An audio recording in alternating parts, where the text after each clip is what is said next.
میں تو اپنی بہنوں کی خاطر مزدوری کرنے کے لیے گھر سے باہر نکلا تھا۔ مہینے بھر کا جو بھی کمایا اپنے خرچ کے پیسے رکھ کر باقی انہیں بھیج دیا کرتا تھا۔ جیسے تیسے بھی تھا، بس اپنی زندگی بسر کر رہا تھا۔ ایک شام مجھے انم کھانا دینے آئی تو وہ میز پر کھانا رکھ کر واپس نہیں مڑی تھی۔ وہ میرے سر پر کھڑی رہی تھی۔ میں تو آنکھیں جھکا کر بیٹھا اس کے جانے کا انتظار کر رہا تھا۔ جب وہ نہ گئی تو خیال آیا کہ کیا پتہ اسے مجھ سے کوئی کام ہو، اس لیے میں اٹھ کے کھڑا ہو گیا۔ میں بولا، جی کیا بات ہے؟ وہ اچانک ہی زور زور سے چلانے لگی تھی، بچاؤ بچاؤ۔ السلام علیکم۔ کہانی سننے سے پہلے آپ میرے اردو قصہ کہانی چینل کو سبسکرائب کر کے بیل نوٹیفیکیشن کو آن کر دیں تاکہ آپ کو میری ہر آنے والی ویڈیو کا نوٹیفیکیشن مل سکے۔ میں 6 بہنوں کا اکلوتا بھائی تھا۔ ابو کے انتقال کو بھی اب 1 ماہ ہونے والا تھا۔ گھر میں بھوک ناچنے لگی تھی۔ تب امی میرے پاس آ کر بیٹھ گئیں۔ ان کے پر نور چہرے سے بڑا کرب جھلکتا تھا۔ وہ کہنے لگیں، رضا تم کہو تو میں کسی گھر میں کام ڈھونڈ لوں۔ میں امی کی بات سن کر دنگ رہ گیا تھا۔ میں بولا، کیوں امی، آپ ایسا کیوں کہہ رہی ہیں؟ خدا نہ خواستہ آپ پر ایسا دن آئے۔ تب امی نے نظریں جھکا لی تھیں۔ وہ کہنے لگی، جب جوان بیٹا اپنی ذمہ داری سے آنکھیں موند کر بیٹھا ہو تو پھر ماں کو ہی کام ڈھونڈنا پڑتا ہے نا۔ میں بولا، نہیں نہیں امی، ایسی بات نہیں ہے۔ میں ہرگز اپنی ذمہ داریوں سے روگردانی نہیں کر رہا، بلکہ میں نے تو ادھر ادھر نوکری کے سلسلے میں بات کر رکھی ہے۔ جیسے ہی نوکری ملے گی میں کام پر لگ جاؤں گا۔ امی نے سر ہلا دیا اور بولی، اچھا پھر اتنا بھی بتا دو کہ تب تک ہم کیا کریں؟ پتے کھا کر پیٹ بھریں اپنا۔ میں چپ کر گیا تھا۔ ہم لاہور شہر کے بیرونی سائڈ پر واقع ایک چھوٹے سے قبضے میں رہا کرتے تھے۔ یہاں جاب ملنا کافی مشکل تھا۔ گھریلو حالات کے پیش نظر میں نے امی سے اجازت لی اور کام کی تلاش میں لاہور آ گیا تھا۔ میں نے تو سوچا تھا کہ لاہور مجھے اپنی محبت بھری آغوش میں بھر لے گا، میرے دکھ درد سمیٹ لے گا، مگر ایسا نہیں ہوا تھا۔ مجھے یہاں آ کر زندگی کا مطلب سمجھ میں آ گیا تھا۔ یہاں پر نہ تو ہمارا کوئی رشتہ دار رہتا تھا اور نہ ہی کوئی جاننے والا رہتا تھا۔ اس وجہ سے مجھے فاقے بھی کاٹنے پڑے تھے۔ یہاں جاب ملنا کافی مشکل تھا۔ گھریلو حالات کے پیش نظر میں نے امی سے اجازت لی اور کام کی تلاش میں لاہور آ گیا تھا۔ میں نے تو سوچا تھا کہ لاہور مجھے اپنی محبت بھری آغوش میں بھر لے گا۔ رہنے کے لیے میرے پاس کوئی ٹھکانہ نہیں تھا اور نہ ہی مجھ جیسے چڑھے چاٹ لڑکے کو کوئی مکان یا کمرہ کرائے پر دینے کے لیے رضامند تھا۔ یوں ہی سارا دن میں سڑکوں کی خاک چھانتا رہتا تھا۔ تب میرا دل بہت زیادہ دکھ جایا کرتا تھا۔ میرے ہم عمر لڑکے تو ابھی تک اپنی زندگی کے سنہری دنوں سے لطف اندوز ہو رہے تھے، جبکہ میں تو بہت گھٹن حالات میں گھر گیا تھا۔ اب تو یہ حالات تھے کہ جو پیسے میں اپنے ساتھ لایا تھا وہ ختم ہو چکے تھے۔ اب پچھلے 2 دنوں سے میں بھوک اور پیاس کاٹ رہا تھا۔ میں ان 2 دنوں میں خود میں بہت زیادہ کمزوری محسوس کر رہا تھا، یہاں تک کہ مجھ سے چلا بھی نہیں جا رہا تھا۔ میں اب ٹھکانے کی تلاش میں مزید پھر نہیں سکتا تھا۔ میں بہت زیادہ پریشان تھا۔ آنکھوں سے آنسو بار بار جھلک رہے تھے۔ تب میں نے دعائے انداز میں ہاتھ بلند کر لیے تھے۔ میں بولا، اے خدا، میں اپنی بہنوں کا واحد سہارا ہوں، مجھے ان کے لیے سلامت رکھ، انہیں بے سہارا مت کر۔ دعا کرتے کرتے میری آنکھوں کے آگے اندھیرا چھا گیا تھا۔ پھر مجھے کچھ علم نہیں ہوا کہ میرے ساتھ کیا ہوا۔ نہ جانے میں کتنی دیر سوتا رہا، اور جب آنکھ کھلی تو میں نے خود کو بہت ہی مختصر سے مگر صاف ستھرے کمرے میں پایا تھا۔ میں حیران تھا، میں یہاں کیسے پہنچ گیا اور یہ کون سی جگہ ہے؟ جب میرے کانوں میں آواز پڑی تھی، امی یہ مہمان ہمارے گھر کب تک رہے گا؟ یہ باریک سی آواز اس بات کی طرف اشارہ کر رہی تھی کہ یہ سوال ایک نوجوان لڑکی کی طرف سے آیا ہے۔ پھر جواب آیا تھا، بیٹی تو اس بات کی فکر نہ کر، یہ سب تمہارے ابو کے فیصلے ہیں۔ مہمان ان کی مرضی سے ہی آتے ہیں اور انہی کی مرضی سے جاتے ہیں۔ پھر اس لڑکی کی نروٹھی سی آواز گونجی تھی۔ وہ بولی، امی وہ کمرہ میں نے اپنے لیے سیٹ کیا تھا، مجھے کیا پتا تھا کہ کوئی انچاہا مہمان ہمارے گھر آ جائے گا۔ میں مسکرا دیا تھا، یعنی اس لڑکی کی قسمت بھی میری جیسی ہی تھی، پسندیدہ چیزیں ملنے سے پہلے ہی چھن جایا کرتی تھیں۔ ابھی میں اٹھ کر بیٹھا ہی تھا کہ دروازے پر دستک ہونے لگی تھی۔ میں جلدی سے کھڑا ہو گیا اور دروازہ کھول دیا۔ سامنے ایک بڑی سی داڑھی والے مہذب سے انسان کھڑے تھے۔ وہ میری طرف دیکھ کر مسکرانے لگے اور بولے، برخوردار، اب کیسی طبیعت ہے آپ کی؟ میں مسکرا دیا اور بولا، پہلے سے بہت بہتر۔ وہ بولے، آؤ آؤ بستر پر بیٹھ جاؤ، تمہاری طبیعت ابھی سنبھلی نہیں ہے۔ میں ان کی بات مان کر بستر پر بیٹھ گیا اور بولا، میں یہاں کیسے پہنچا؟ وہ نرم مزاج سے بولے، بیٹا میں اس محلے کی مسجد کا امام ہوں۔ کل شام میں گھر سے سبزی لینے نکلا تو دیکھا کہ ایک ٹھیلے کے ارد گرد بہت زیادہ رش جمع ہے۔ میں نے آگے بڑھ کر جھانکا کہ نہ جانے کیا ماجرا ہے۔ تب میں ایک نوجوان کو زمین پر پڑے ہوئے دیکھا تھا۔ لوگ کہہ رہے تھے، یہ لڑکا بے ہوش ہو گیا ہے۔ میں نے چند لڑکوں کی مدد سے تمہیں اٹھایا اور ڈاکٹر کے کلینک لے گیا تھا۔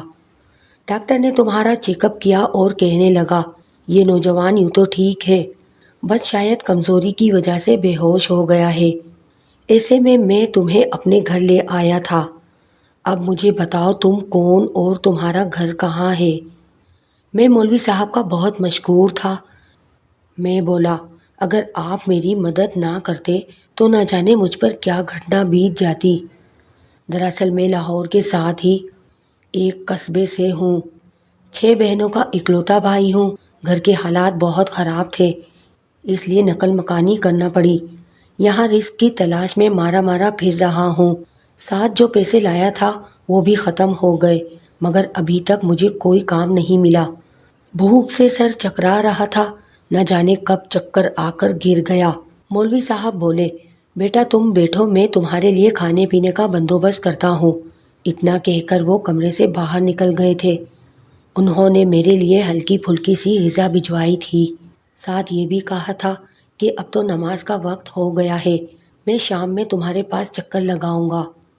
میں نے اپنا موبائل دیکھا تو والدہ کی بے شمار کالز آئی ہوئی تھی۔ میں نے جلدی سے ان کا نمبر ملایا تھا۔ دوسری ہی بیل پر فون اٹھا لیا گیا تھا۔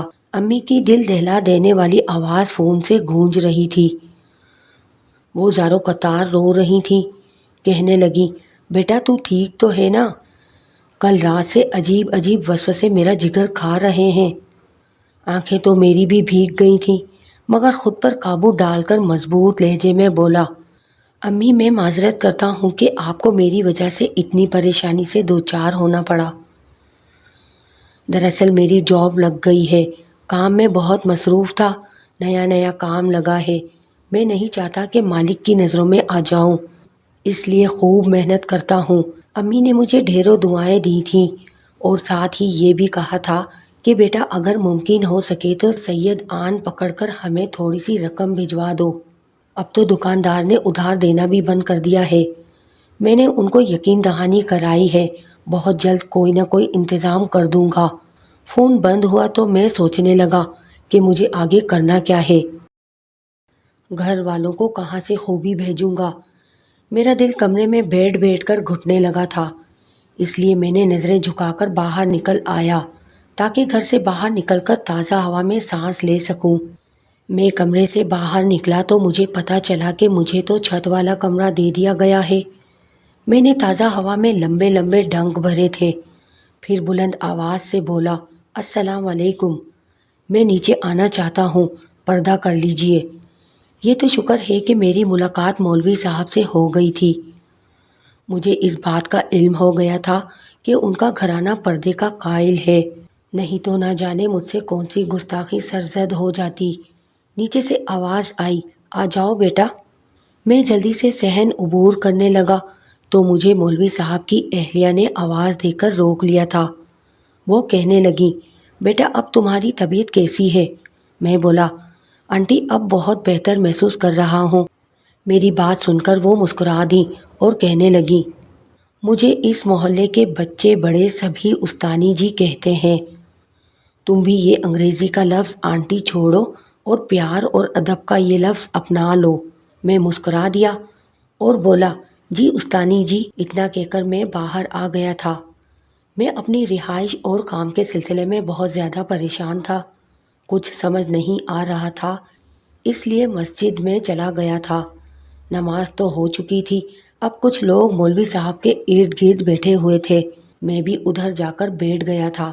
سب لوگ اپنے اپنے مسائل بیان کر رہے تھے۔ تب میں بھی بول پڑا، مولوی صاحب دعا کریں میری نوکری لگ جائے۔ تب مولوی صاحب کہنے لگے، جمشید میاں، ابھی تھوڑی دیر پہلے ہی آپ تذکرہ کر رہے تھے کہ آپ کو اپنی دکان چلانے کے لیے کوئی لڑکا چاہیے، تو میں آپ کو یہ لڑکا دیتا ہوں۔ اس کا نام رضا ہے، میری گارنٹی پر اسے اپنے پاس کام دے دیں۔ جمشید صاحب بولے، مولوی صاحب جیسا آپ نے کہا ویسا ہی ہوگا۔ پھر جمشید صاحب نے مجھے اشارہ کیا اور مسجد سے باہر لے گئے۔ کہنے لگے، میں تمہیں مہینے کا 18,000 روپے دوں گا، کہو منظور ہے؟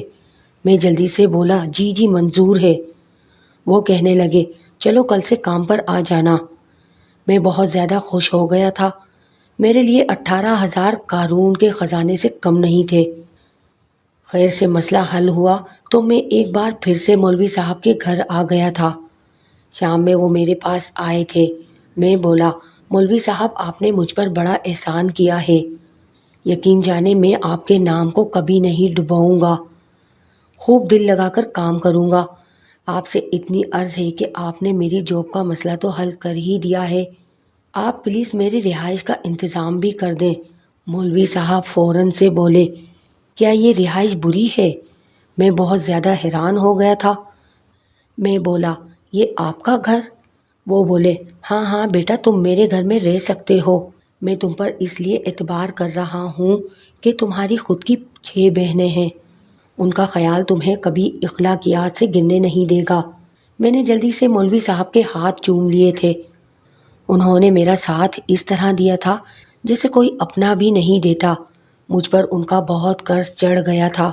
اب ہر صبح مولوی صاحب کی پردہ دار بیٹی برقع پہن کر مجھے کھانا دینے آ جایا کرتی تھی۔ میں تو اس کی طرف آنکھ اٹھا کر بھی نہیں دیکھتا تھا، پھر کام پر چلا جاتا۔ جمشید صاحب مجھے دوپہر کا کھانا مجھے دکان پر ہی کھلا دیا کرتے تھے۔ رات کا کھانا پھر سے مجھے انم دے جایا کرتی تھی۔ مجھے معلوم ہو چکا تھا کہ وہ بہت ہی باتونی لڑکی ہے، ہر وقت بس اپنی والدہ کے کان کھاتی رہتی تھی۔ کبھی کوئی سوال پوچھ کر پریشان کر دیتی تھی تو کبھی کوئی سوال۔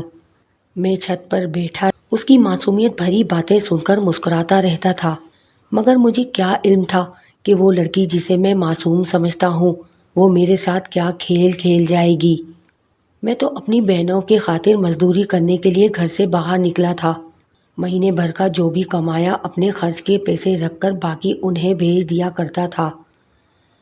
جیسے تیسے بھی تھا، بس اپنی زندگی بسر کر رہا تھا۔ ایک شام مجھے انم کھانا دینے آئی تو وہ میز پر کھانا رکھ کر واپس نہیں مڑی تھی، وہ میرے سر پر کھڑی رہی تھی۔ میں تو آنکھیں جھکا کر بیٹھا اس کے جانے کا انتظار کر رہا تھا۔ جب وہ نہ گئی تو خیال آیا کہ کیا پتہ اسے مجھ سے کوئی کام ہو، اس لیے میں اٹھ کے کھڑا ہو گیا۔ میں بولا، جی کیا بات ہے؟ وہ اچانک ہی زور زور سے چلانے لگی تھی۔ بچاؤ بچاؤ کی آواز سن کر میں بھی گھبرا گیا تھا۔ میں بولا، کیا بات ہے؟ کیا ہوا انم؟ وہ زور زور سے دروازہ کھٹکھٹانے لگی تھی، جبکہ دروازہ بھی کھلا تھا۔ یہ سب بہت پریشان کن صورتحال تھی۔ میں اس کا ہاتھ پکڑ کر اسے کمرے سے نکال دینا چاہتا تھا، مگر میں مولوی صاحب کی بیٹی کو ہاتھ لگانے کی جرات نہیں کر سکتا تھا۔ وہ چیختی رہی، یہاں تک کہ محلے کے لوگ بھاگتے ہوئے مولوی صاحب کے گھر داخل ہو چکے تھے۔ مولوی صاحب بھی ان کے ساتھ ہی تھے۔ تب انم بھاگتی ہوئی کمرے سے باہر نکل گئی تھی۔ وہ اپنے باپ کے سینے سے لگ کر پھوٹ پھوٹ کر رونے لگی تھی۔ وہ بولی، ابو میں اس کو کھانا دینے گئی تھی، اس مردود نے میرے ساتھ بدتمیزی کرنے کی کوشش کی تھی۔ میں ہکا بکا سا کھڑا تھا، میرے چہرے پر موت کی زردی پھیل چکی تھی۔ سب لوگ وحشیوں کی طرح میری جانب بڑھ رہے تھے۔ میں حلق کے بل چلا کر کہنا چاہتا تھا کہ میں بے قصور ہوں، اس لڑکی نے مجھ پر جھوٹا الزام لگایا ہے، مگر میں یہ سب نہیں کہہ سکتا تھا کیونکہ اس طرح تو مولوی صاحب کی تربیت پر سوال اٹھ جاتے۔ میں اندر سے تھر تھر کانپ رہا تھا، مگر دنیا کو دکھانے کے لیے مضبوط بنا کھڑا تھا۔ سب لوگ میری طرف بڑھ رہے تھے، میں چاہتا تھا کہ میں یہاں سے غائب ہو جاؤں، مگر میں ایسا نہیں کر پایا تھا۔ میری نظر مولوی صاحب کے چہرے پر پڑی تھی، ان کی آنکھوں سے آنسو بہہ رہے تھے، ان کی داڑھی بھیگ گئی تھی۔ یہ منظر دیکھ کر میرا دل کرچیوں میں بٹ گیا تھا۔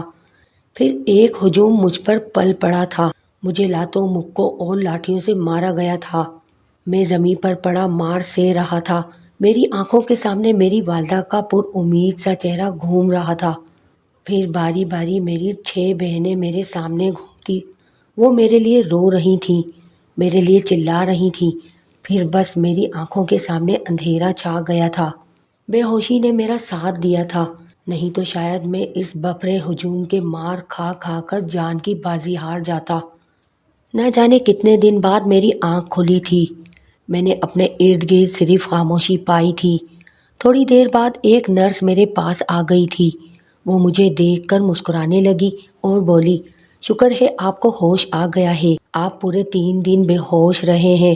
میں بولا، کوئی میرے ساتھ بھی آیا ہے کیا؟ وہ بولی، جی ایک مولوی صاحب صبح اور شام میں آ کر آپ کا پوچھنے آتے ہیں۔ میں بولا، آج جب وہ ہسپتال آئیں تو انہیں میرے پاس بھیج دینا۔ وہ اسبار میں سر ہلا کر چلی گئی تھی۔ تھوڑی دیر بعد ہی دروازہ کھلا تھا، مولوی صاحب کمرے میں داخل ہو چکے تھے۔ وہ بولے، رضا کیسی طبیعت ہے؟ میں پھوٹ پھوٹ کر رونے لگا تھا۔ میں بولا، مولوی صاحب مجھے معاف کر دیں، میں اپنے قول میں سچا ثابت نہیں ہو سکا، میں آپ کے لیے مشکلات کا سبب بن گیا۔ مولوی صاحب کی آنکھیں بھیگ گئی تھیں، وہ کہنے لگے، محلے والوں نے کہہ رکھا ہے کہ تمہارا فیصلہ وہی کریں گے، تم صحت یاب ہو جاؤ، پھر تمہیں لوگوں کی عدالت میں پیش ہونا پڑے گا۔ میں بولا، مولوی صاحب میں آپ کی عزت کی خاطر خاموش رہوں گا۔ میری بات سن کر مولوی صاحب چونک گئے تھے، ان کی آنکھیں آنسوؤں سے بھر گئیں تو وہ اٹھ کر چلے گئے تھے۔ میں مزید 2 دن ایڈمٹ رہا، پھر جب طبیعت سنبھل گئی تو مجھے چھٹی مل گئی۔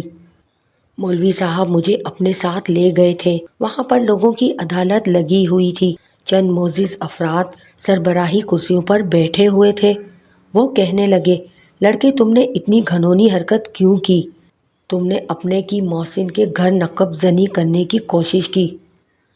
میں بولا، مجھے ان تمام حالات کا بہت افسوس ہے، جو کچھ ہوا ہے وہ نہیں ہونا چاہیے تھا۔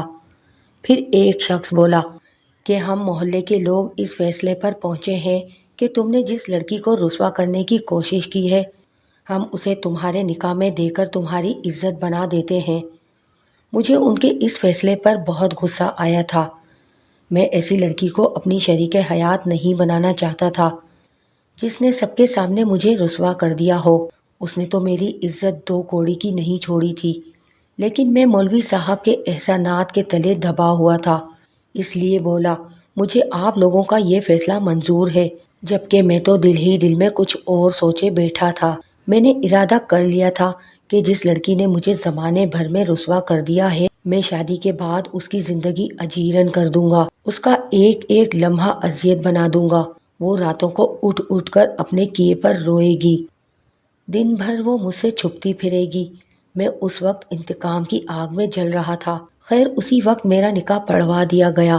ایک شخص آگے بڑھ کر بولا، میں جانتا ہوں کہ اس لڑکے کے پاس رہنے کے لیے کوئی ٹھکانہ نہیں ہے، میں مولوی صاحب کی بیٹی کے خاطر اپنا گھر انہیں دینے کے لیے تیار ہوں۔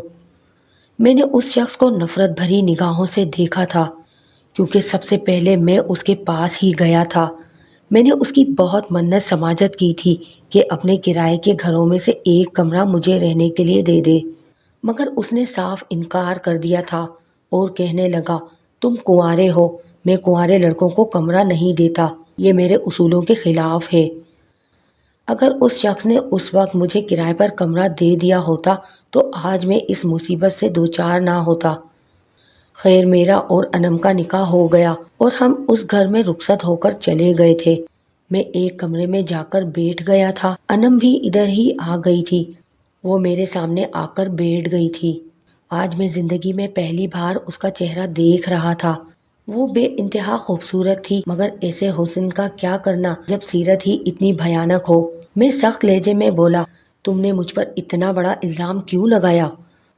وہ میری آواز کی درستگی محسوس کر رونے لگی تھی۔ وہ بولی، میں نے جو کچھ بھی کیا ابو کے خاطر کیا۔ وہ میری وجہ سے بہت پریشان رہتے تھے۔ مجھے اس کی لاجک پر مزید غصہ آیا تھا۔ میں بولا، باپ کی عزت کو پورے محلے میں رسوا کر کے کہتی ہو کہ جو کچھ بھی کیا ابو کے لیے کیا۔ انم، میری ایک بات یاد رکھنا، میں تم پر زندگی تنگ کر دوں گا، میں تمہارا جینا حرام کر دوں گا۔ تب وہ پھوٹ پھوٹ کر رونے لگی اور اپنی گردن سے کپڑا ہٹا کر میرے سامنے کر دی تھی۔ میں انم کی گردن دیکھ کر کانپ گیا تھا۔ وہ تو گل سڑ چکی تھی۔ میں بولا، انم یہ کیا ہے؟ انم روتے ہوئے بولی، میں نہیں جانتی رضا یہ سب کیا ہے۔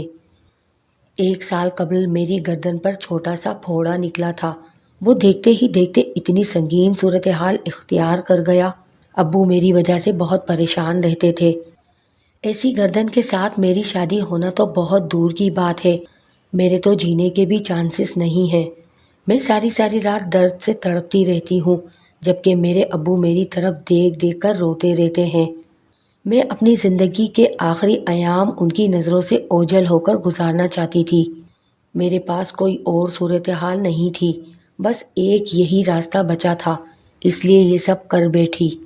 خدارا مجھے معاف کر دے، ایک مرتے ہوئے انسان کی آپ سے التجا ہے۔ اس شب میں انم کی تکلیف دیکھ کر رونے لگا تھا۔ میں نے سوچ لیا تھا کہ اسے اس اذیت سے نجات دلوا کر ہی رہوں گا، اس لیے میں مولوی صاحب سے اجازت لے کر ان کی بیٹی کو لے کر اسلام آباد کے لیے روانہ ہو گیا تھا۔ جاتے جاتے مولوی صاحب نے اپنا مکان بیچ کر اپنی بیٹی کے علاج کے لیے مجھے رقم بھی دے دی۔ میں یہ نہیں لینا چاہتا تھا، مگر مجبور تھا کہ میں تو خود خالی ہاتھ تھا۔ میں اسلام آباد پہنچا تو پتہ چلا کہ 1 ہفتہ قبل ہی امریکہ سے بہت بڑا ڈاکٹر آیا ہے۔ انم کا چیک اپ کرایا تو اس نے امید دکھائی تھی۔